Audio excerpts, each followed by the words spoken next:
할렐루야, 반갑습니다. 새로운 하루를 주시고 우리와 함께 하시는 하나님을 생각하며 기쁨으로 찬양을 시작했으면 좋겠습니다. 해가 뜨는 순간부터 우리의 모든 삶 가운데 함께 하시는 하나님을 바라보며 찬양하겠습니다. 해 뜨는 데부터 박수 치시며 찬양 부탁드리겠습니다.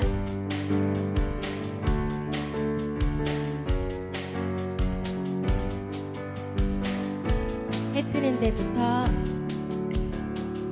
해 뜨는 데부터 해 지는 데까지 주 이름 찬양 받으리 해 뜨는 데부터 해 지는 데까지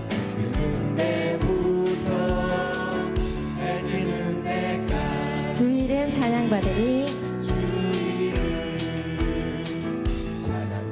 랄랄라 할렐루야 여호와의 모든 종들아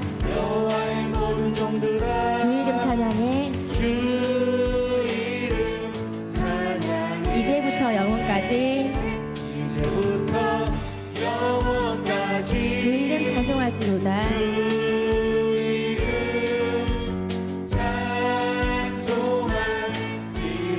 한 번 더 찬양하시겠습니다. 뜨는 데부터 해지는 데까지 주 이름 찬양 받으리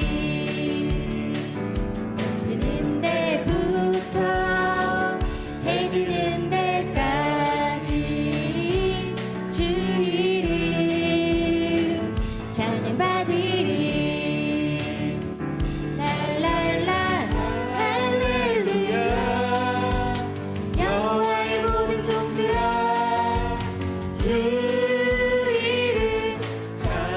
이제부터 영원까지 주 이름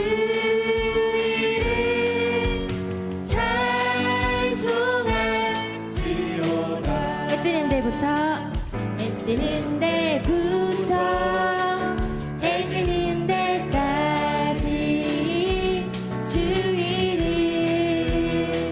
찬양 받으리 뜨는 데부터 해지는 데까지 주 이름 랄랄라 할렐루야 랄랄라 할렐루야 여호와의 모든 종들아 주 이름 찬양해 이제부터 영원까지 주 이름 찬송할지로다 손을 높이 들고 주를 찬양 높은 곳을 향해 주를 찬양 모든 만물들은 주를 찬양하라 왕의 왕 되신 예수 다스리시는 예수 생명 있음을 찬양해 할렐루야 할렐루야 주를 찬양 할렐루야 주를 찬양 생명 있음을 찬양해 할렐루야 할렐루야 주를 찬양 할렐루야 주를 찬양 생명 있음을 찬양 한 번 더 찬양하시겠습니다. 손을 높이 들고 주를 찬양 높은 곳을 향해 주를 찬양 모든 만물들은 주를 찬양 왕의 왕 되신 예수 다스리시는 예수 생명 있음을 찬양 할렐루야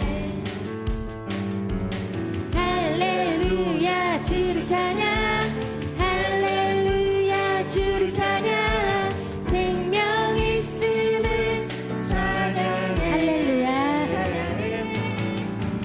할렐루야 주를 찬양 할렐루야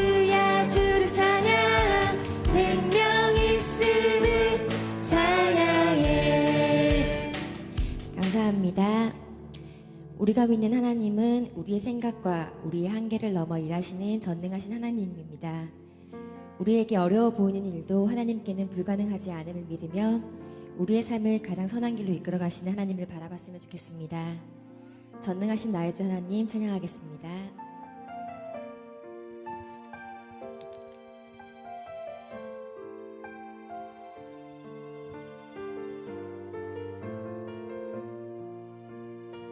전능하신 나의 주 하나님은 전능하신 나의 주 하나님은 물지 못하실 일 전혀 없네. 우리의 모든 간구도 우리의 모든 생각도 우리의 모든 꿈과 모든 소망도 신실하신 나의 주 하나님은 신실하신 나의 주 하나님은 우리의 모든 외로움 바꿀 수 있네. 불가능한 일 행하시고 죽은 자를 일으키시니 그를 이길 자 아무도 없네. 주의 말씀 의지하여 주의 말씀 의지하여 깊은 곳에 금을 던져 오늘 그가 놀라운 일을 이루시는 것 보라. 주의 말씀 의지하여 믿음으로 금을 던져 믿는 자에게 능치 못함 없네. 전능하신 나의 주 하나님은 전능하신 나의 주 하나님은 능치 못하실 일 전혀 없네. 우리의 모든 간구도 우리의 모든 간구도 우리의 모든 생각도 우리의 모든 꿈과 모든 소망도 신실하신 나의 주 신실하신 나의 주 하나님은 우리의 모든 괴로움 바꿀 수 있네. 불가능한 일 행하시고 죽은 자를 일으키시니 그를 이길 자 아무도 없네. 주의 말씀 의지하여 주의 말씀 의지하여 깊은 곳에 금을 던져 오늘 그가 놀라운 일을 이루시는 것 보라. 주의 말씀 의지하여 믿음으로 금을 던져 믿는 자에게 능치 못함. 주의 말씀 의지하여 주의 말씀 의지하여 깊은 곳에 금을 던져 오늘 그가 놀라운 일을 이루시는 것 주의 보라. 말씀 의지하여 주의 말씀 의지하여 믿음으로 금을 던져 믿는 자에게 능치 못함 없네. 아멘. 다시 일어나 찬양하시겠습니다.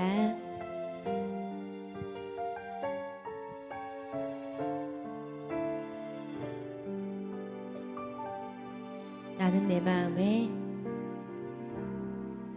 나는 내 마음의 복음이 흥했던 곳에서 다시 아버지를 만나고 주님 내 마음에 주님 내 마음의 연약한 눈물의 끝에서 또 나를 반겨주시네. 작다 생각했던 작다 생각했던 그의 부르심 다시 나를 회복해 하시네. 다시 일어나 다시 일어나 주를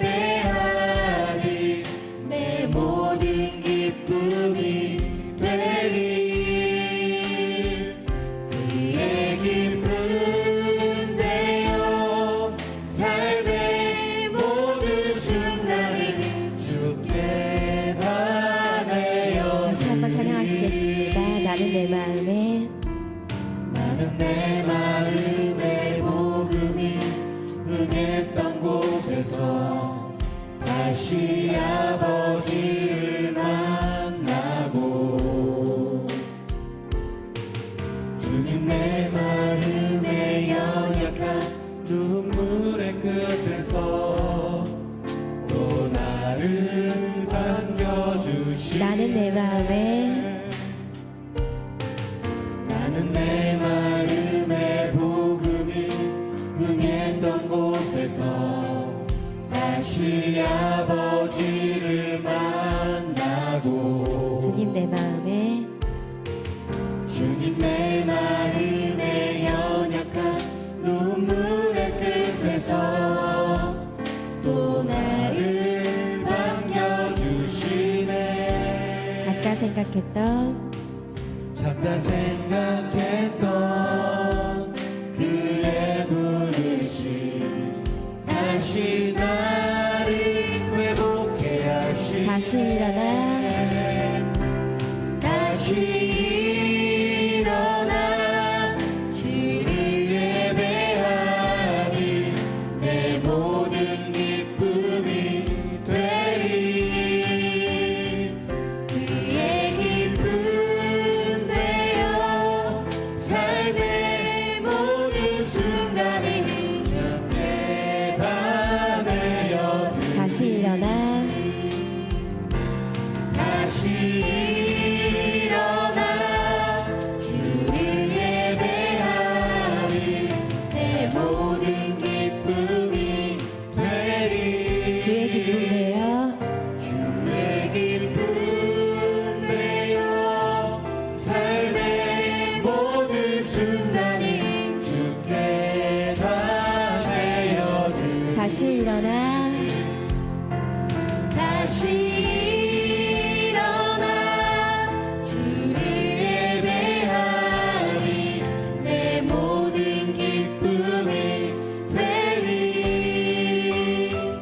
그의 기쁨 되어 삶의 모든 순간이 주께 다 되어드리리 아멘. 다시 일어나 주를 예배함이 우리의 가장 큰 기쁨이 되길 소망합니다. 목도하심으로 예배 준비하시겠습니다.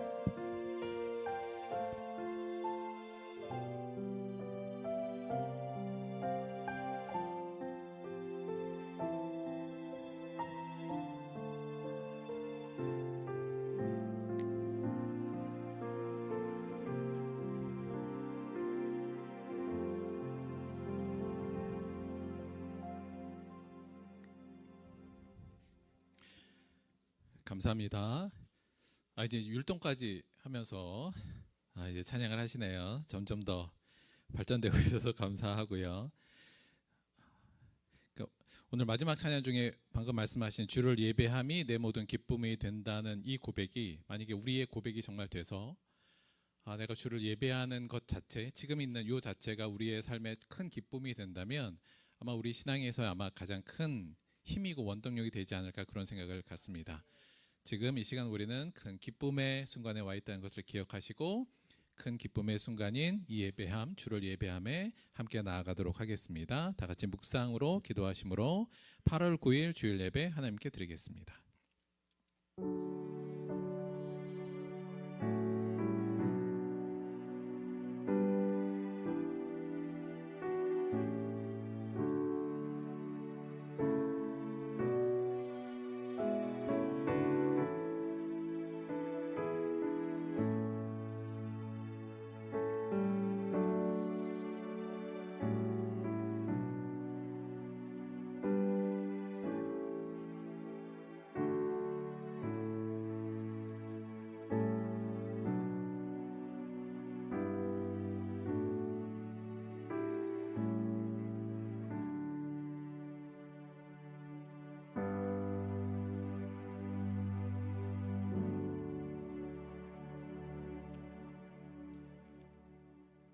내가 주의 영을 떠나 어디로 가며 주의 앞에서 어디로 피하리이까.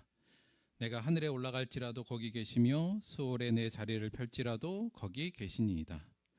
내가 새벽 날개를 치며 바다 끝에 가서 거주할지라도 거기서도 주의 손이 나를 인도하시며 주의 오른손이 나를 붙드시리이다. 하나님이여 나를 살피사 내 마음을 아시며 나를 시험하사 내 뜻을 아옵소서. 내게 무슨 악한 행위가 있나 보시고 나를 영원한 길로 인도하소서. 아멘. 사도신경으로 신앙 고백 드리겠습니다. 전능하사 천지를 만드신 하나님 아버지를 내가 믿사오며 그 외아들 우리 주 예수 그리스도를 믿사오니 이는 성령으로 잉태하사 동정녀 마리아에게 나시고 본디오 빌라도에게 고난을 받으사 십자가에 못 박혀 죽으시고 장사한 지 사흘 만에 죽은 자 가운데서 다시 살아나시며 하늘에 오르사 전능하신 하나님 우편에 앉아 계시다가 저리로서 산자와 죽은 자를 심판하러 오시리라. 성령을 믿사오며 거룩한 공예와 성도가 서로 교통하는 것과 죄를 사하여 주시는 것과 몸이 다시 사는 것과 영원히 사는 것을 믿사옵나이다. 아멘. 오늘은 이수진 성도님께서 우리를 대표하여 기도해 주시겠습니다.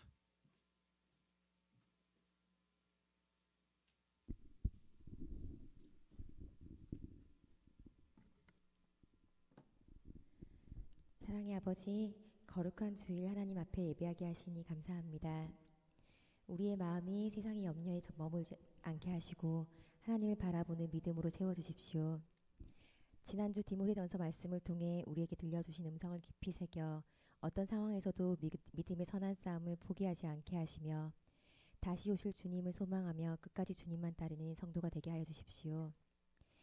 말씀을 전하시는 김도현 목사님께 성령의 지혜와 능력을 더하여 주시옵고 목사님의 가정에도 늘 평안과 기쁨이 넘치게 하시며 영육 간의 강건함으로 사역을 감당하도록 은혜를 더하여 주십시오.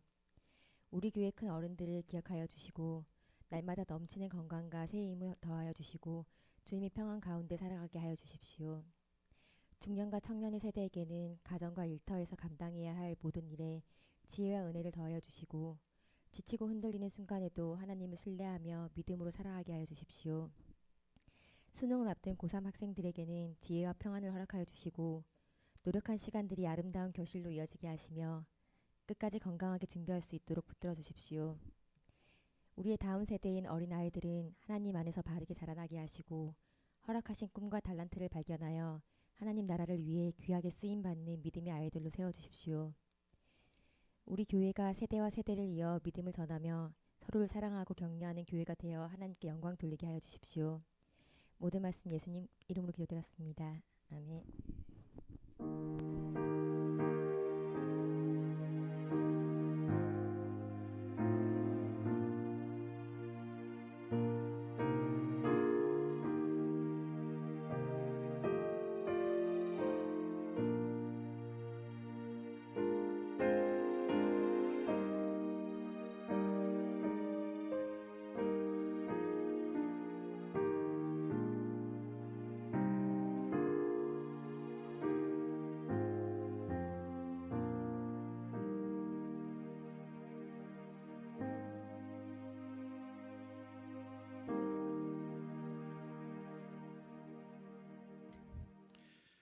감사합니다. 자, 오늘 특송은 우리 윤한득 성도님께서 해주실 거예요. 요거 잠깐 준비 좀 하도록 하겠습니다.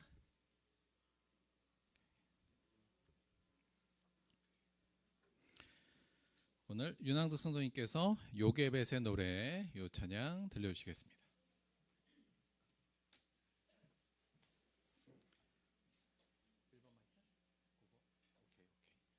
마이크 테스트 한번 해주시고. 네, 하나 둘. 네. 자, 저 혼자 하는 거 좀 떨리거든요. 자, 일단 박수 한번 크게 해주세요.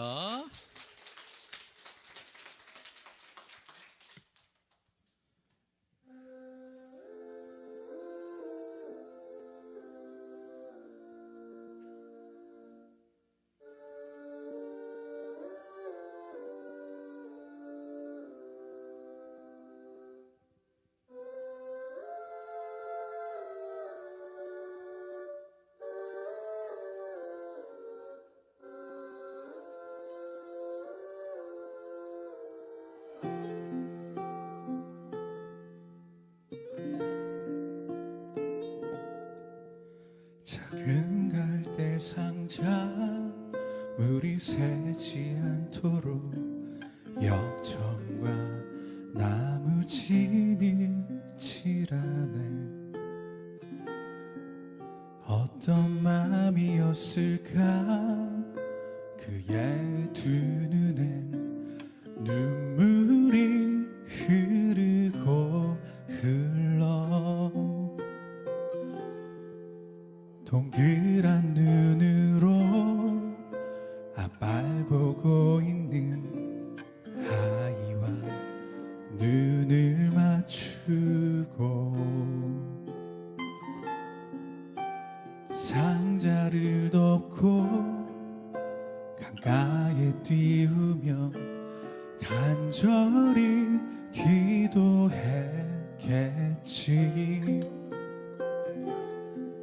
정처없이 강물에 흔들흔들 흘러내려가는 그 상자를 보며 눈을 감아도 보이는 아이와 눈을 맞추며 주저앉아 눈물을 흘렸겠지.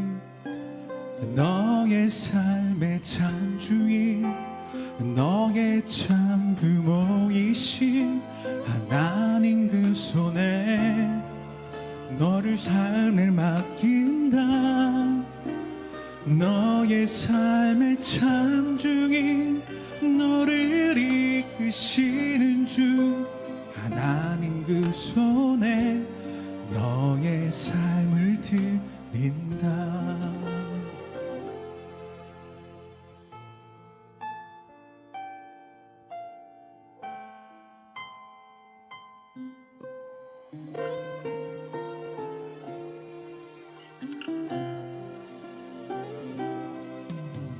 어떤 마음이었을까 그의 두 눈에 눈물이 흐르고 흘러 정처없이 강물에 흔들흔들 흘러내려가는 그 상자를 보며 눈을 감아도 보이는 아이와 눈을 맞추며 주저앉아 눈물을 흘렸겠지. 너의 삶의 참 주인 너의 참 부모이신 하나님 그 손에 너의 삶을 맡긴다. 너의 삶의 참 주인 너를 이끄시는 주 하나님 그 손에 너의 삶을 드린다. 그가 널 구원하시리 그가 널 이끄시리라 그가 널 사용하시리 그가 너를 인도하시리 너의 삶의 참 주인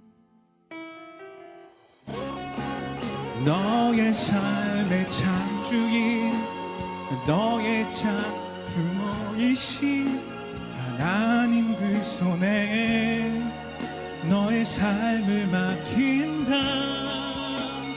너의 삶의 참 주인 너를 이끄시는 주 하나님 그 손에 너의 삶을 드린다. 너의 삶의 참 주인 너의 참 부모이신 하나님 그 손에 너의 삶을 맡긴다. 너의 삶의 참 주인 너의 주를 이는 주 하나님 그 손에 너의 삶을 드린다. 어떤 마음이었을까 그의 두 눈엔 눈물이 흐르고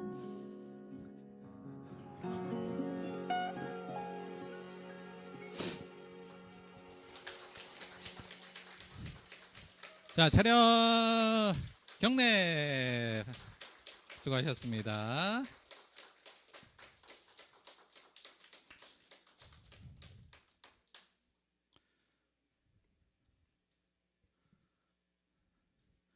오늘 수아가 기분이 좋아요. 계속 올 때부터 웃고 있어요. 고마워요.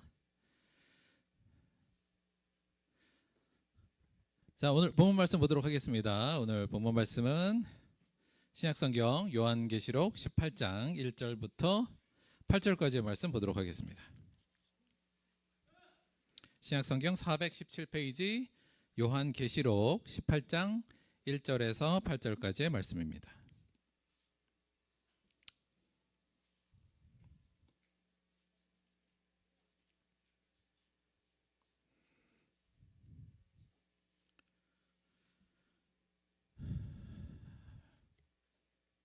신약성경 417페이지 요한계시록 18장 1절에서 8절까지의 말씀인데요. 우리 교도로 봉독하겠습니다. 제가 먼저 하겠습니다. 이 일 후에 다른 천사가 하늘에서 내려온 것을 보니 큰 권세를 가졌는데 그의 영광으로 땅이 환하여지더라.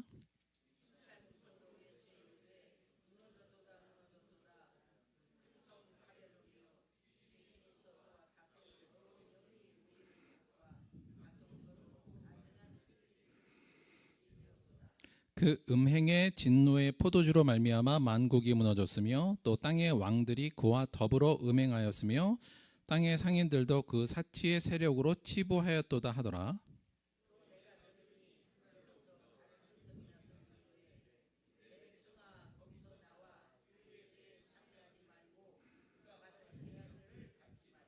그의 죄는 하늘에 사무쳤으며 하나님은 그의 불의한 일을 기억하신지라.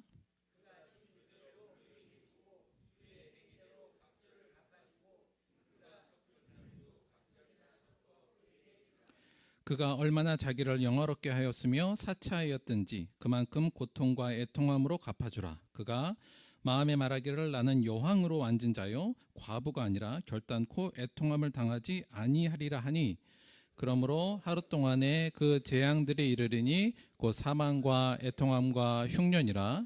그가 또한 불에 살라지리니 그를 심판하시는 주 하나님은 강한 자이심이라. 아멘. 오늘은 요한계시록 18장 1절에서 8절까지의 말씀을 중심으로 해서 내 백성아 거기서 나오라, 이런 제목으로 하나의 말씀 함께 나누도록 하겠습니다. 자, 이런 상황이에요. 한번 상상해 하는 거예요.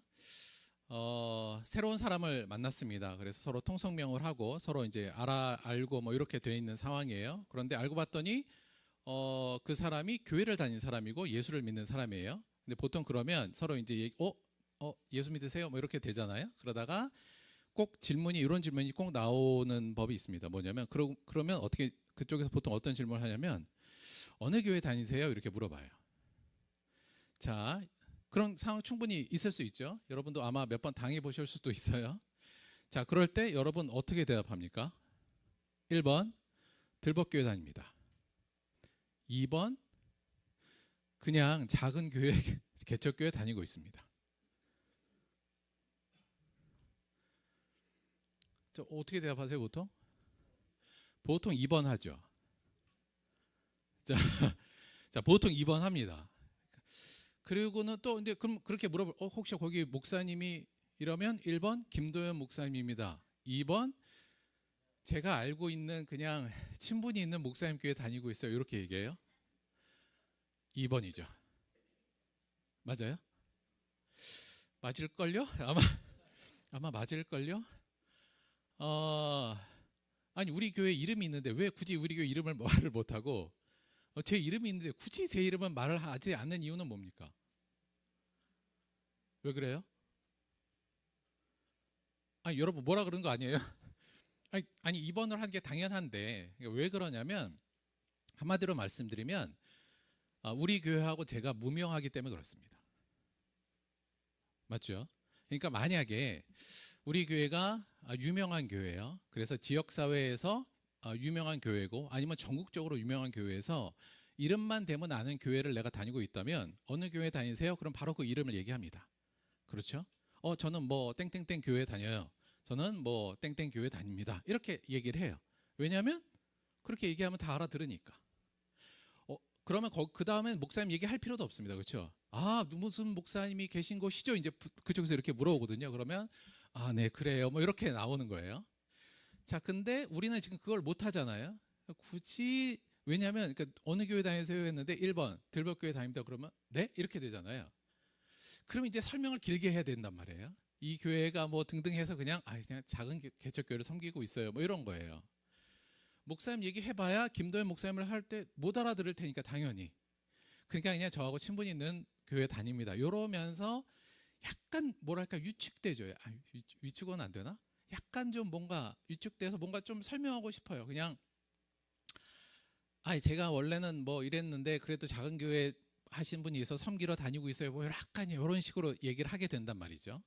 왜 그러냐면 우리 교회가 무명한 교회이고 또 제가 무명한 목사이기 때문에 그렇습니다. 뭐 저를 지금 비하하고자 하는 얘기는 아니에요.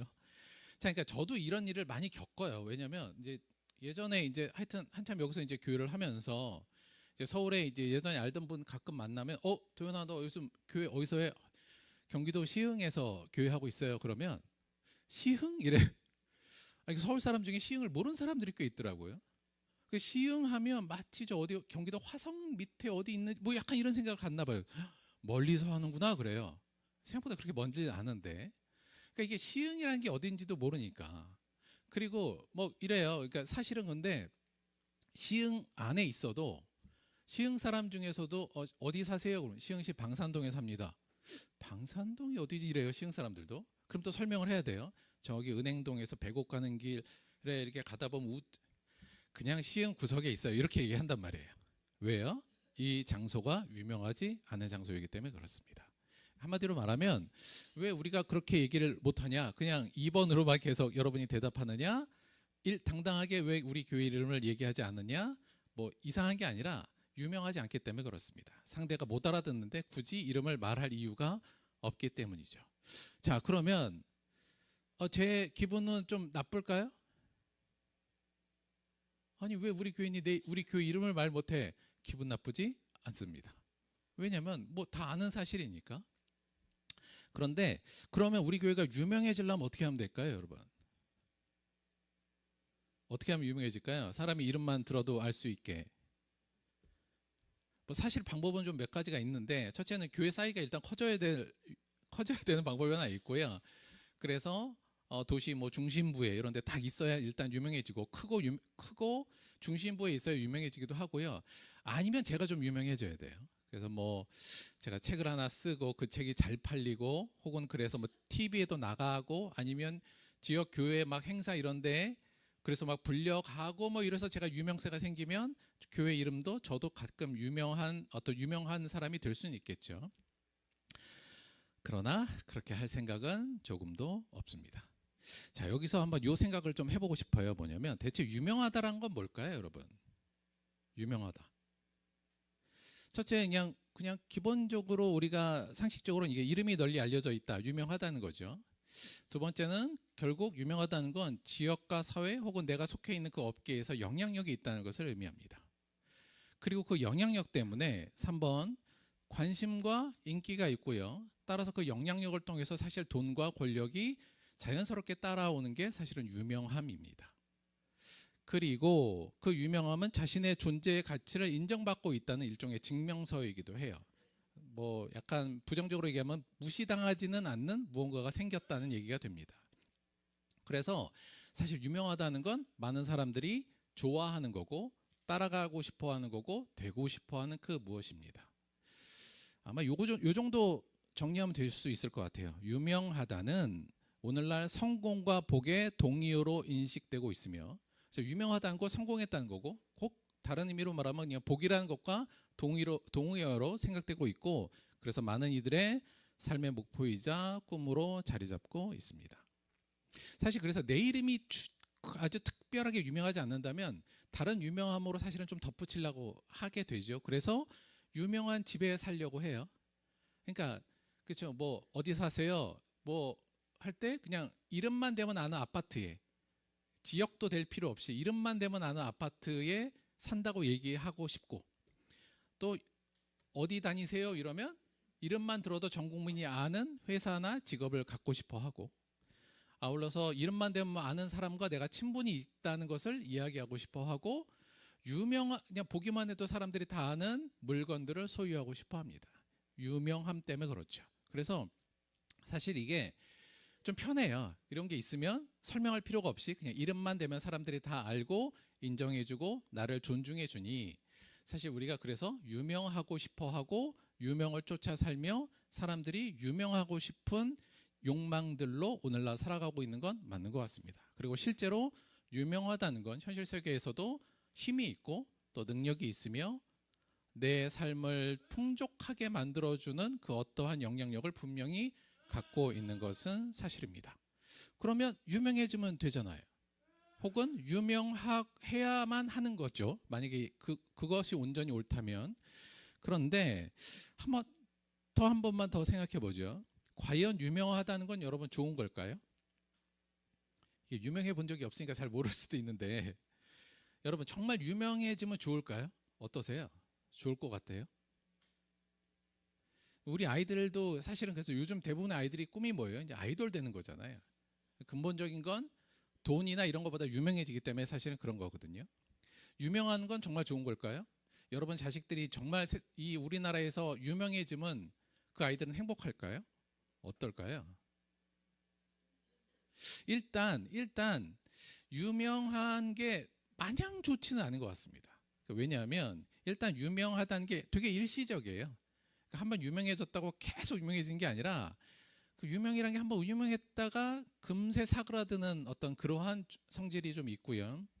두 번째는 더 큰 유명함을 갈망하게 되게 돼 있습니다.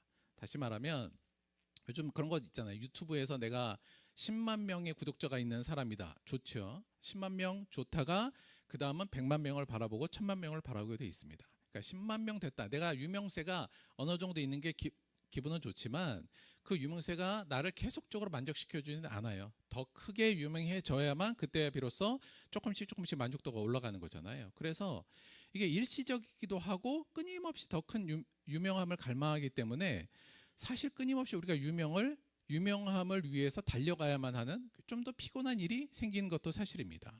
두 번째는 사실 내가 유명하게 되면 지속적으로 타인의 관찰 대상이 됩니다. 사실 사생활도 없어지고, 그러면서 사실은 남들에게 인기와 존경도 받지만 그 반대급부로 시기와 질투와 비난에도 쉽게 노출되고 그렇습니다. 그래서 겉을 보면 되게 화려한 유명인이지만 속으로 들어가면 큰 상처와 멍울이 있는 경우가 굉장히 많습니다. 왜냐하면 보이지 않는 곳에서 비난과 시기 질투 이런 것도 많이 나오고, 또 없던 얘기도 막 만들어서 비난하기도 하고, 그래서 별의별 구설수에 휘말리는 경우도 굉장히 사실은 좀 많죠.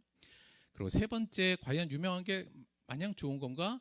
아니요. 사실은 타인의 시선에 맞추기 위해서 가면을 쓰고 척하는 삶을 살 수밖에 없습니다. 그러니까 많은 사람들이 나를 지켜보고 관찰하고 있고 나를 좋아해주면 그때부터 내 삶이란 건 없어요. 그저 그 사람들의 시선에 맞는 삶을 살아내야 되고, 그거에 맞추기 위해서 아주 부단한 노력을 해야 되며, 사실 나를 드러낸 게 아니라 늘 가면을 쓰고 사람들을 만나고 그 가면이 혹시 내가 된 것 같은 삶을 결국은 살게 됩니다. 그래서 그 삶이 지속되다 보면 자아상실 혹은 정신적 황폐와 그 다음에 나 이제 잊혀지면 어떡해? 인기가 없어지면 어떡해? 유명함이 없어지면 어떡해? 라는 두려움 속에서 살게 되죠. 그래서 물론 유명해진다는 것이 우리에게 주는 다양한 이득도 있는 반면에, 그러니까 겉으로 볼 때는 되게 이득이 되어 보이는데 실제로는 내면으로도 굉장히 어려움도 동시에 가질 수 있다는 것도 현실 세계에서 분명하게 증명되는 일인 것 같습니다. 그래서 소위 우리가 유명세라고 하잖아요. 유명하면 그만큼 세금을 내야 돼요. 그만큼 뭔가를 내야만 할 것들, 감당해야 할 것들이 꽤 많다는 이야기가 됩니다. 내 자녀가 유명해지면 좋아요. 그렇죠? 유명해지는 건 좋지만 그 자녀는 그 유명의 값을 지불하면서 살아야 됩니다. 뭐가 더 좋은지에 대해서 사실은 깊이 한번 생각해 볼 필요가 저는 있다고 봅니다. 우리가 뭐 굳이 예를 들지 않더라도 수많은 유명한 사람들의 고통 혹은 그들의 정신적인 황폐화를 사실 매체를 통해서 많이 저희가 접하기도 하잖아요.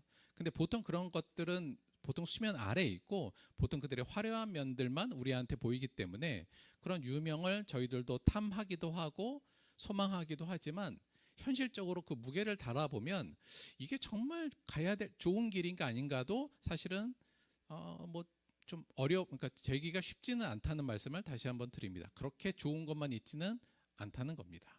자, 그런데 그럼에도 불구하고 난 유명해지고 싶어. 나는 무명한 자가 되어서 사람들한테 무시당하는 것만큼 싫은 게 없어. 뭐 이럴 수도 있죠. 그래서 나는 그 모든 부작용을 감내하면서도 나는 유명한 사람이 되고 싶다. 물론 그럴 수도 있을 것 같습니다. 많은 사람들이 알고도 현재 그 유명을 쫓아 살아가고 있으니까요. 그런데 과연 유명한 게 정말 좋은 것인가에 대해서 마지막 이 부분 때문에 저는 유명한 것은 좋지 않다는 결론을 내고 싶습니다. 왜냐하면 1, 2, 3, 4번도 사실 좀 크지만 제일 큰 문제는 뭐냐면 유명함의 이 부분이에요. 5번째, 사람에게 유명한 자가 되는 것은 하나님에게 잊혀지는 존재가 될 위험성이 매우 큽니다. 다시, 내가 사람들에게 유명해지는 자가 되는 것은 하나님에게는 내가 잊혀지는 존재가 될 위험성이 매우 큽니다. 자, 바벨이라는 단어는 성경에서 하나님을 대적하는 세력의 일종의 대명사로 쓰입니다. 그러니까 소위 말하면 하나님과 반대편에 있는 세력을 이야기할 때 대부분 바벨이라는 단어가 들어가요. 이게 어디서부터 시작됐냐면 우리가 아는 것 같이 바벨탑에서 시작됐습니다. 나중에 이 바벨탑의 사건의 바벨은 이스라엘 백성들을 멸망시키는 바벨론의 바벨이 되고 이후에 로마도 사실은 신약성경에서는 로마를 바벨론이라고 칭하기도 해요.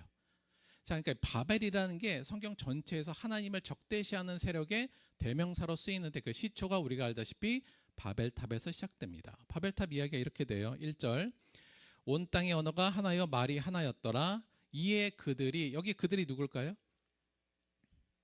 바벨탑 바로 전 사건이 뭐예요? 노아의 방주 사건이에요. 그러니까 노아의 자손들이에요. 노아의 자손들이 노아 그 방주에서 살아나서 이제 번성한 이후에 2절, 그들이 동방으로 옮기다가 왜 옮겼을까요? 왜 이동했을까요? 이들은 하나님의 기본 명령이 뭐예요? 땅에 번성하라, 충만하라잖아요. 그러니까 퍼져 나가야 되는 게 하나님의 명령이었거든요. 그걸로 나가다가 시날 평야를 만납니다. 평평하고 좋은 땅을 만났어요. 그랬더니 거기서 거류하며 더 이상 움직이지 않습니다. 그러면서 뭐라고 말해요? 3절, 자 서로 말하되 벽돌을 만들어 견고히 굽자 하고 이에 벽돌로 돌을 대신하여 하며 역청으로 진흙을 대신하고. 자, 일단 문명의 발전이 나오고 있어요. 그렇죠? 돌이 아니라 이제 벽돌을 만들 수 있는 문명이 생긴 거죠. 그러니까 문명의 발전을 이루고 있습니다. 그러니까 사람들이 이 문명의 발전적 그 기반을 통해서 그 기반을 가지고 4절에 이렇게 말해요. 또 말하되 자 성읍과 탑을 건설하여 그 탑 꼭대기를 하늘에 닿게 하여 우리 이름을 내고 온 지면에 흩어짐을 면하자 하였더라. 이렇게 되죠. 그러니까 끝까지 저 높은 데까지 탑 꼭대기까지 탑 꼭대기가 하늘에 닿게 하고 우리의 이름을 내자입니다. 우리 스스로의 이름을 만들어서 더 유명하게 이 세상에 내자고 그들이 결단을 해요. 그리고는 모여서 성읍과 탑을 만듭니다. 우리가 잘 아는 이야기죠.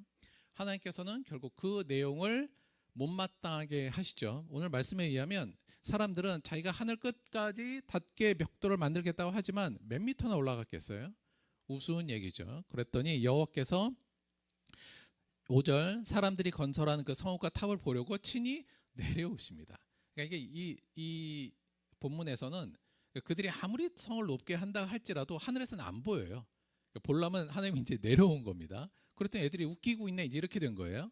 그래서 우리가 알다시피 그 언어를 흩으시고 그들의 뜻이 이루어지지 못하도록 만드시죠. 8절, 여호와께서 그들을 온 지면에 언어를 흩으셔서 다시 흩으심으로 그들이 그 도시 건설하기를 그쳤더라. 9절 그러므로 그의 이름을 바벨이라 하니 이는 여호와께서 거기서 온 땅의 언어를 혼잡하게 하였습니다. 이 바벨이라는 말하고 밑에 그 혼잡이라는 단어가 사실은 조금 그러니까 비슷한 언어로 지금 쓰고 있어요. 결국은 바벨이라는 뜻을 지금 성경에서는 혼잡스럽다, 질서가 무너졌다 이런 의미로 바라보고 있는 겁니다. 한마디로 말씀드리면 이 바벨탑, 하나님을 결국은 적대시하는 세력의 시초의 그 근원은 뭐였느냐? 그 시작 동기는 뭐였냐면 유명해지자였어요. 유명해지자. 내 이름을 세상에, 우리의 이름을 세상에 내자. 하나님의 이름이 아닌 우리의 이름을 세상에 내자가, 유명해지자가 한마디로 말하면 이 바벨의 근원적인 어떤 동기였고, 그 동기가 결국은 자기 영광을 추구하는 모습이 됐죠. 그러자마자 하나님의 명령을 거부하게 됩니다. 그래서 하나님께서 퍼지라는 그 명령도 거부하고 이제 자신의 뜻으로 성읍과 탑을 건설하게 되고요. 결국 자기들의 기술과 문명에 의지하여서 더 이상 하나님의 통치를 거부하고 대적하는 결과가 어디에서부터 왔냐? 유명해지자는 욕망에서부터 왔다고 볼 수 있습니다.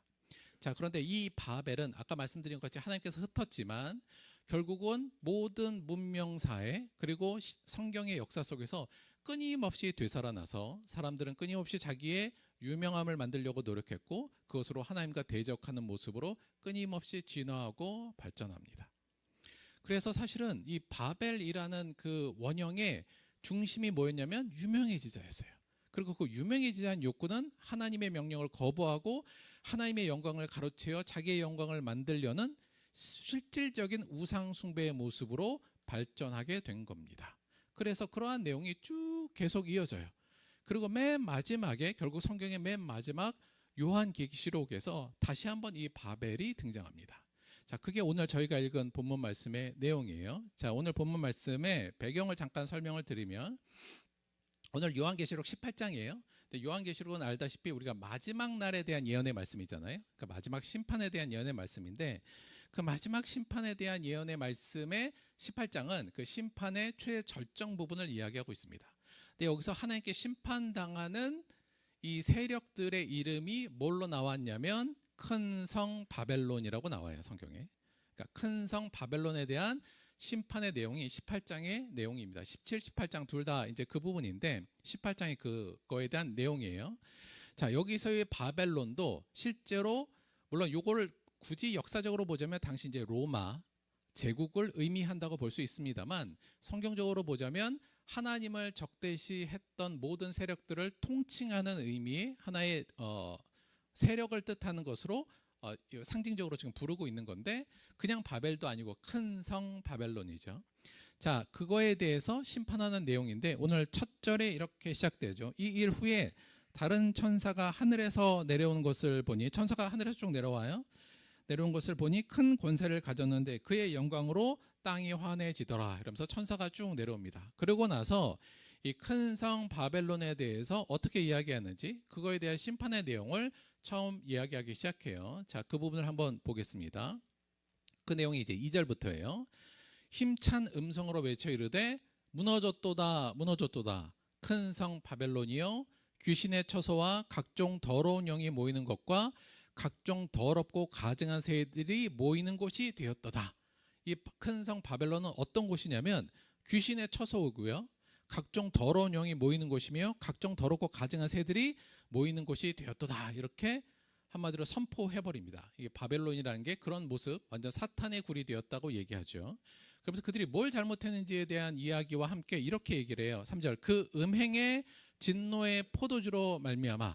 성경에서 음행한다는 것은 우리가 말하는 어떤 간음이나 물론 그런 것들도 있지만 근본적으로는 우상 숭배를 음행이라고 보통 이야기합니다.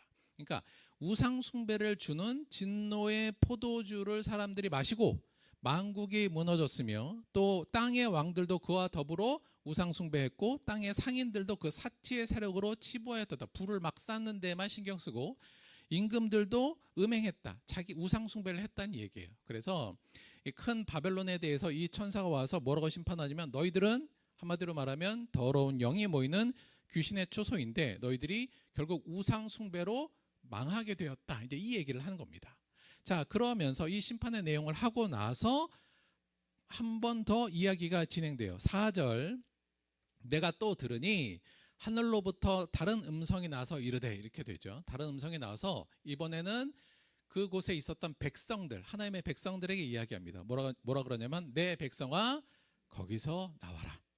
어디서 나와요? 바벨론에서 나와라. 이렇게 얘기합니다.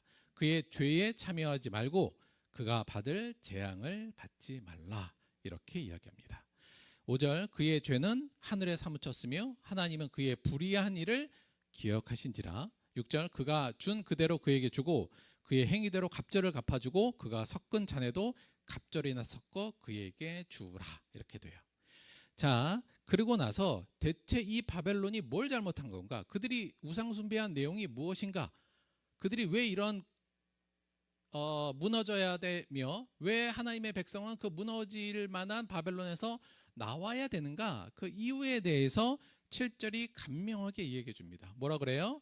그가 얼마나 자기를 영화롭게 하였으며 사치하였든지 두 개입니다. 자기를 스스로를 영화롭게 하고 그 영화로움으로 말미암아 부를 누리고 사치했다는 얘기입니다. 즉 유명해지기를 위해서 끊임없이 사람들이 노력했고 그 유명해짐의 권력과 부를 통해서 그 부만 즐기고 누렸다는 이야기죠. 그게 바벨론의 가장 핵심적인 중심 내용이란 얘기입니다. 거꾸로 들어가면 바벨탑 이야기하고 사실은 같은 얘기예요. 바벨탑에서 사람들이 스스로가 하나님의 명령을 무시하고 세상에 퍼져나가서 번성하는 명령을 무시하고 자기들끼리 성읍을 짓고 탑을 지어서 유명해지고 그곳에서 자신의 부를 축적하여서 누리고자 했던 바벨탑의 내용이 사실은 모든 역사 속에서 쭉 이어지다가 마지막까지 이어지고 결국 그것을 심판하는 얘기가 나오고 있는 게 요한계시록의 18장의 내용입니다. 7절 그가 얼마나 자기를 영화롭게 하였으며 사치하였든지. 자기를 영화롭게 하는 게 여러분 우상숭배예요. 그게 우상숭배의 핵심입니다. 하나님을 영화롭게 하는 게 아니라 자기를 영화롭게 하는 게 사실은 우상숭배의 핵심이거든요. 그리고 자기를 우상숭배함으로 통해서 사치하는 것, 그만큼 고통과 애통함으로 갚아주라. 그가 마음에 말하기를 나는 여왕으로 앉았도다. 나는 과부가 아니라 자기를 여왕으로 지칭하죠. 그리고는 나는 이렇게 유명하고 물질이 많으니 결단코 애통함을 당하지 아니하리라고 스스로를 확신하고 살고 있는 모습이 지금 바벨론의 모습입니다. 나 이 정도 유명하고 돈이 있으면 나 더 이상 애통할 일 없고 나에겐 행복만이 있어 이러고 있는 상태인 거죠. 8절 그러므로 하루 동안에 그 재앙들이 이르리니 곧 사망과 애통함과 흉년이라. 그가 또한 불에 살라지르니 그를 심판하시는 주 하나님은 강하신 자이심이라. 그래서 성경을 좀 크게 보자면 이 바벨론에서부터 시작한 인간들의 자기 숭배, 자기를 영화롭게 하는 것, 유명해지고자 하는 욕망이 끊임없이 하나님의 뜻과 상충하고 대립하며 하나님을 멀리했고 결국은 마지막에 하나님께서 그들의 세력을 심판하신다는 내용이 결국은 성경 전체에 어찌 보면 큰 흐름의 메시지라고도 볼 수 있는 겁니다. 그 중심이 바로 뭐였어요? 나를 영화롭게 하는 것. 다시 말하면 유명해지고 싶은 욕망이 하나님과 적대시됐고 결국 하나님께서는 그 유명해지고 싶은 욕망을 심판하고 있다고 볼 수 있는 겁니다. 사랑하는 성도 여러분, 유명하게 된다는 것은 하나님과 멀어질 위험성이 굉장히 큽니다. 오늘 말씀에서도 그렇지만 사실 우리 주변에서도 성경에서도 사실 이 부분을 많이 이미 증명해 주고 있어요. 우리는 근데 늘 이러잖아요. 하나님 나도 이 세상에서 유명해져서 내가 그 영향력으로 하나님을 영광스럽게 해주고 싶습니다 라는 이야기를 우리가 많이 하죠. 제가 볼 때는 가장 그럴듯한 비성경적인 진술일 수밖에 없습니다. 하나님께서는 세상의 유명함으로 하나님을 찬양하고 이야기한 적이 단 한 번도 없고요. 사실은 내가 유명해지고 싶은 욕망을 하나님이라는 이름을 써서 정당화하려고 하는 이야기일 뿐 사실 그러한 주장은 그러한 소망은 하나님이 절대 기뻐하시는 일은 아닙니다. 성경이 그 얘기를 하고 있죠. 사실 생각해 보면 성경이 그렇게 이야기하고 있는 걸 우리는 자주 봤어요. 뭐냐면 우리가 잘 보시다시피 사울도 사실은 굉장히 총명한 사람이었습니다. 하나님을 잘 믿던 사람이었고 그래서 초대 왕으로 된 거 아닙니까? 물론 그 이전에 사실은 이스라엘 백성들이 왜 왕을 달라 그랬어요? 하나님 자리, 하나님 눈에 보이지 않는 하나님 대신에 힘 있고 권력 있는 왕을 달라고 한 거지 않습니까? 물론 왜 그럼 하나님이 그걸 허락했냐, 뭐 조금 복잡한 이야기가 있습니다만, 여간 하나님께서 허락해서 첫 왕은 정말 괜찮은 왕이었습니다. 그러나 사울은 왜 망했어요? 자기의 유명세가 점점 없어지는 걸 보고 마음에 실망해서 망했습니다. 아시죠? 그러니까 다윗이 점점 유명해지는 걸 보면서 그가 결국은 중심을 잃게 되고, 또 자기가 뭔가 권력이 많이 생기자마자 하나님의 명령을 쉽게 생각하는 경향이 많아서 많은 범죄를 저질러서 사실은 망했습니다. 우리가 좋아하고 정말 사랑하는 다윗도 마찬가지 아닙니까? 다윗만큼 정말 신앙이 좋은 사람이 없잖아요. 그런데 우리가 잘 알다시피 다윗도 자기가 왕이 되고 세력이 넓어지고 세상에서 유명한 왕이 되자마자 사실은 굉장히 큰 죄를 많이 범했습니다. 우리가 아는 바세바 사건도 뭐 대표적인 부분이기도 하지만, 그가 나중에 어느 정도 크게 세력을 넓히니 사실은 나중에 인구조사하는 부분도 있어요. 그러니까 왜 인구조사를 했냐면, 나 이 정도 사람이야를 사실 드러내고 싶어서 인구조사를 했거든요. 그러니까 다윗도 유명함이라는 것이 자기에게 왔을 때 결국 하나님을 멀리하는 모습을 우리에게 보여주면서 결국 그 이후에 역사에서도 큰 오점을 남기는 일이 있었습니다.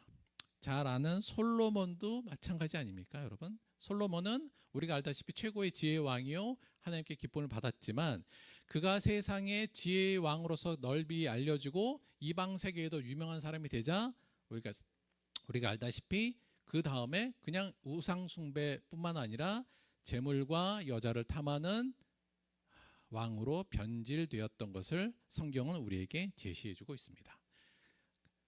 내가 다윗이나 솔로몬 정도가 아니라면 우리한테 유명해 와도 누구나 이렇게 될 수 있을 가능성이 크다는 것을 이야기합니다.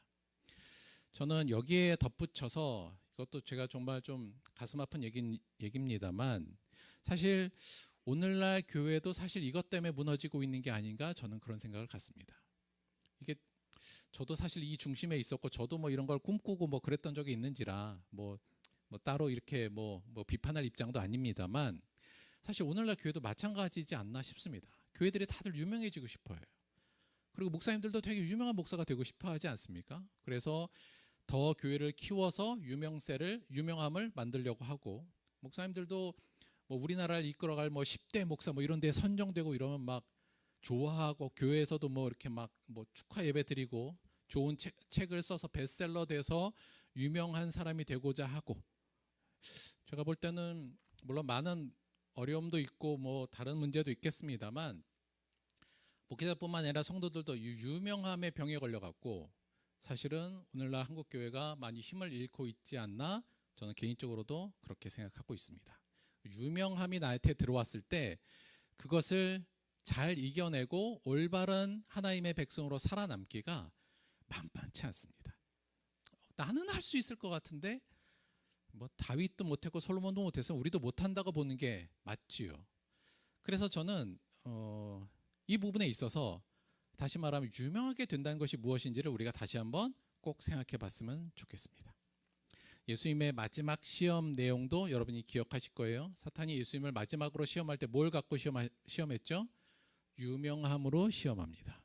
마지막으로 이렇게 시험하죠. 마귀가 또 그를 데리고 지극히 높은 산으로 가서 천하 만국과 그 영광을 보여 이르되, 만일 내게 엎드려 경배하면 이 모든 것을 내게 주리라. 세상에서 제일 유명한 사람으로 만들어 줄게, 이거지 않습니까? 예수님께서 뭐라 그래요? 사탄아 물러가라, 기록되었을 때 주 너의 하나님께 경배하고 다만 그를 섬기라, 내가 아니라. 이렇게 이야기하면서 그 시험을 이겨내십니다. 예수님에게도 사탄은 이것으로 맨 마지막에 가장 강력한 유혹을 했지만, 예수님께서는 그 유혹을 물리치시고 근본적으로 볼 때는 그 시대에 무명한 사람으로 살아가셨습니다. 그게 예수님이 오늘날 하나님의 오른편에 계신 이유이기도 하고, 오늘날 우리가 따르고 있는 이유이기도 합니다. 정리할게요. 내 백성아 거기서 나오라. 첫째, 유명한 자가 되는 것은 여러 측면에서 좋은 것이 아닙니다. 이게 좀 받아들이기 어렵죠. 이게 왜냐하면 이제 태어나서부터 유명한 자가 되는 게 우리의 꿈이고 목표고, 지금도 그렇게 하고, 이름만 되면 아는 곳에서 살고 싶고, 사람들이 딱 보면 알아보는 것들 다 갖고 이게 우리의 목표고 삶이고, 우리의 소원인데 유명한 자가 되는 게 이렇게 좋은 것이 아니라는 얘기를 들으면 조금 뭐랄까요? 좀 먹먹해지기도 하고 아마 그러실 겁니다. 그러나 성경적으로 볼 때 유명한 자가 되는 것은 여러 측면에서 좋은 것은 아닙니다. 두 번째, 왜냐하면 겉은 화려해 보이지만 내면은 실제로 많이 고통스러울 겁니다. 저도 뭐 잘은 모릅니다만 유명한 사람들 보면 내적으로는 많이 힘들고 고통스러운 면이 많을 거예요. 인간적으로, 그러니까 현실 세계에서도. 그러나 무엇보다도 하나님이 아닌 자기를 영어롭게 하는 우상 숭배로 빠질 위험성이 매우 큽니다. 물론 100%다 그렇게 된다 이렇게 말하기는 좀 어려울 수 있을 것 같아요. 그러나 제가 볼 때는 매우 크다. 세 번째, 그래서 유명한 자가 되기를 강요하고 압박하는 세상의 하비투스를 거부할 필요가 좀 있습니다. 그리고 그것에서 나올 때 참 구원과 자유함을 누릴 수 있을 겁니다. 하나님께서 오늘 말씀을 통해서 내 백성아 그곳에서 나와. 그곳이 어디예요? 바벨론에서부터 나오란 얘기 아닙니까? 바벨론 결국 뭐예요? 내 이름을 높이고 싶어, 유명해지고 싶어, 그리고 그 열매를 따먹고 싶어라고 생각하며 그곳을 쫓아가는 흐름인 이 세상으로부터 나오라고 오늘 말씀하고 계십니다.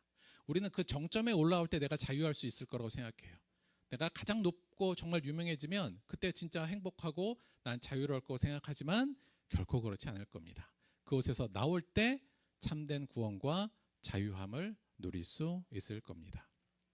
그래서 이렇게 반대로 그 관점에서는 이렇게 얘기할 수 있어요. 넷째, 세상에서의 무명함은 패배나 극복해야 될 과제가 아니라 여러분 은혜일 수 있습니다.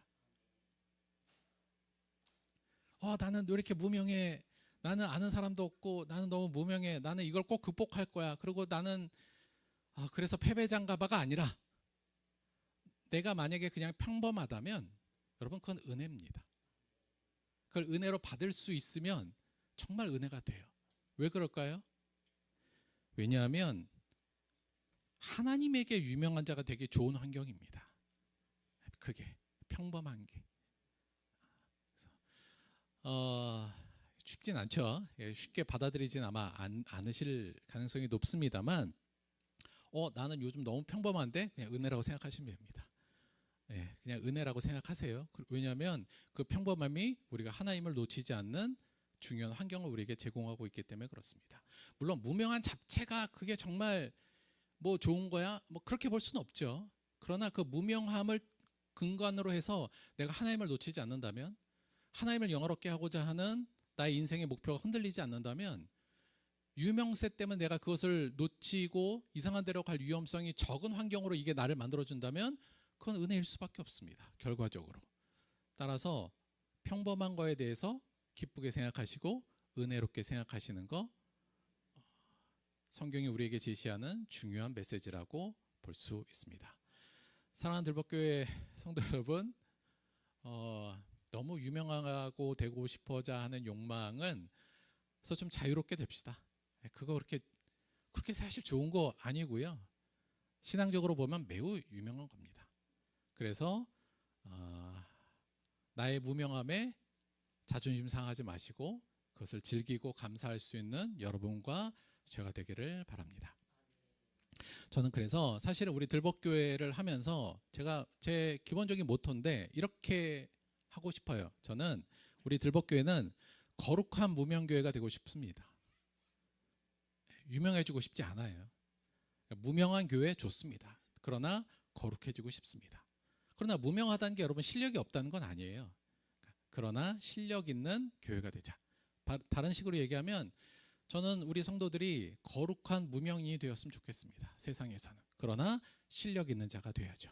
실력 있고 거룩한, 그러나 세상에서는 무명인 것을 충분히 감내하고 그것을 이겨내는 자들, 그 유명하고자 하는 것을 이겨내는 자들이 세상을 바꾸고 하나님의 나라를 건설하게 될 거라고 저는 믿습니다. 거룩한 무명인이 되시기를 주님의 이름으로 축원드립니다. 말씀 생각하시면서 함께 잠시 기도하도록 하겠습니다.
하나님, 우리의 눈을 열고 우리의 마음을 변화시키셔서 우리가 사람에게 유명해지기보다 하나님께 기억되는 자가 될 수 있는 자가 될 수 있도록 우리를 변화시켜 주옵소서. 세상은 유명한 자가 되라고 우리를 끊임없이 강요하고 협박하고 압박하고 있습니다. 하나님과 더 멀어져서 네 스스로를 영화롭게 하고 그 열매를 따먹고 행복하라고 우리를 유혹하고 있습니다. 그곳에서 나오게 하여 주옵소서. 그리고 하나님을 영화롭게 하는 주님의 자녀로서의 삶을 담담히 살아가게 하여 주옵소서. 세상에 내가 무명인이라는 것에 대해 좌절하거나 패배로 여기지 않게 하여 주시고 오히려 은혜로 받아들일 수 있는 마음을 허락하여 주옵소서. 그리고 하나님의 안에서 하나님과의 좋은 관계 속에서 누리는 진정한 행복과 기쁨과 만족으로 채워지는 하루하루를 살아갈 수 있도록 우리를 변화시켜 주옵소서. 지금도 세상은 끊임없이 혹은 무섭게 우리를 끌어잡아 당기고 있습니다. 과감히 뿌리치며 그곳을 나올 수 있는 우리가 될 수 있도록 성령님 우리를 변화시켜 주옵소서. 예수님의 이름으로 기도드렸습니다. 아멘. 누가 어느 교회 다니냐고 물어보면 어떻게 대답해야 돼요? 그러면 그냥 들벗교회 다닌다고 하세요. 창피하게 생각하지 말고. 모르는 건 지가 모르는 거지 뭐 어쩌라는 거예요. 네, 그렇게 창피하게 주저주저 하지 마시고. 자, 광고 말씀 드리도록 하겠습니다. 주중에 너무 더웠잖아요. 저희가 너무 덥고 좀 힘들고 그래서 사실 오늘 그냥 밥을 원래 하실래다가 하지 마시라고 했어요. 이게 제가 볼 때 저희 어머니 아버지 에어컨도 없는데 거기서 요리할 걸 생각하니까 깜깜해져 갖고 그만두시고 그래서 오늘은 햄버거 준비했습니다. 간단하게. 니들 너무 좋아하는 거 아니야? 오히려. 그래서 하여튼 좀 올해 8월은 조금 간편식 위주로 가야 되지 않나? 약간 그렇게 생각하고 있어요. 그래서 오늘은 햄버거 먹을 건데 우리 저번에 아시죠? 여름 성경 때 먹었던 그건데 혹시나 해서 이번에 소고기하고 새우버거에다가 치킨버거 조금 섞었어요. 그래서 나는 새우도 싫고 고기도 싫어. 그러면 치킨버거 드시면 돼요. 근데 치킨버거가 조금 작으니까 양이 나는 꼭 치킨버거 먹겠어 하는 사람 빨리 뛰어나가서 치킨버거 가지시면 됩니다. 그렇게 해서 오늘은 그렇게 간단하지만 맛있게 오늘은 식사하도록 하겠습니다. 헌금을 위해서 기도하고 주기도문으로 예배 마치도록 하겠습니다. 기도하겠습니다.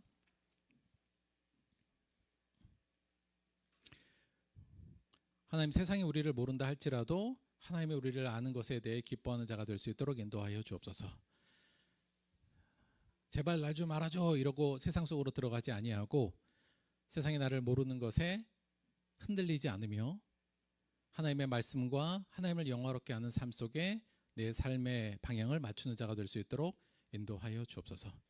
하나님, 그러기에는 우리가 너무 어리기도 하고 또 세상의 유혹과 이 바벨론의 세력이 어마어마하게 크다는 것을 알고 있습니다. 매 순간마다 흔들리는 순간마다 우리의 마음을 붙잡아 주시고 우리의 길, 우리의 방향성을 잃지 않도록 우리를 늘 지켜 주옵소서. 지금도 우리와 함께 하신 하나님께 감사드리며 귀한 예물 드렸습니다. 예물 쓰이는 곳과 또 드린 모든 손길마다 하나님의 은혜와 하나님의 평안으로 가득 채워 주옵소서. 예수님의 이름으로 기도드렸습니다. 아멘. 함께 주기도문 하겠습니다. 하늘에 계신 우리 아버지여, 이름이 거룩히 여김을 받으시오며 나라가 임하시오며 뜻이 하늘에서 이루어진 것 같이 땅에서도 이루어지이다. 오늘 우리에게 일용할 양식을 주시옵고 우리가 우리에게 죄 지은 자를 사하여 준 것 같이 우리 죄를 사하여 주시옵고 우리를 시험에 들게 하지 마시옵고 다만 악에서 구하시옵소서. 나라와 권세와 영광이 아버지께 영원히 싸움나이다. 아멘.